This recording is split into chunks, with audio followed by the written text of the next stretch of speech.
E ele via, inclusive, por exemplo, nos Estados Unidos, isso é dos anos 50 nos Estados Unidos, em que havia religiosos que apoiavam a discriminação racial, e ao mesmo tempo os líderes contra a discriminação racial eram religiosos. Luther King era pastor, por exemplo, né? E o argumento dele era religioso. Luther King falou, I have a dream, eu tenho um sonho em que as pessoas seriam enxergadas todas como filhos de Deus, e sentando na mesa da fraternidade, o filho do dono do escravo e o filho do escravo. Em que as pessoas seriam julgadas pela cor da sua pele, pela força do seu caráter, e não pela cor da sua pele. Então, como que pode? Do mesmo lado havia pessoas religiosas que apoiavam a discriminação. E ele percebeu um conceito que ele chama de orientação religiosa intrínseca e extrínseca. O religioso intrínseco é aquele seguinte, ele quer vivenciar a religião dele. Ele quer fazer o melhor que ele pode para adequar a sua vida a esses padrões, a essas metas. Que de um modo geral a espiritualidade, ela te puxa para cima. Ela te coloca num patamar mais para frente para você poder subir. Então você quer ajustar a sua vida para a visão espiritual que você tem. Esse é o intrínseco. O extrínseco é o inverso. Eu adapto a religião para o que me interessa.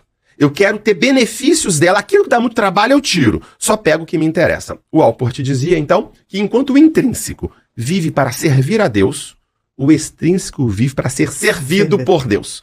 Agora que vem o mais interessante. A pessoa que entrou na religiosidade, de modo extrínseco para ser servido, é o que não ganha os benefícios. Essa pessoa tem mais ansiedade, tem pior qualidade de vida e mais intolerância, dogmatismo, racismo.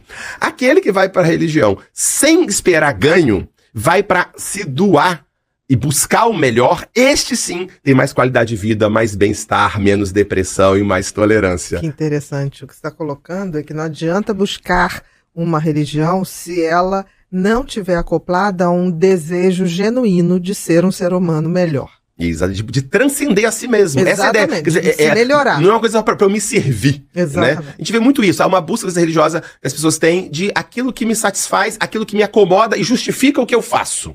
Muita gente e faz não isso. aquilo de... Às vezes a pessoa vai, né, como fosse num fast food, eu pego um pedacinho aqui, um pedacinho aqui, mas só aquilo que me acomoda. Aquilo começa a exigir, isso aqui é demais, isso aqui é radicalismo, isso aqui eu não quero.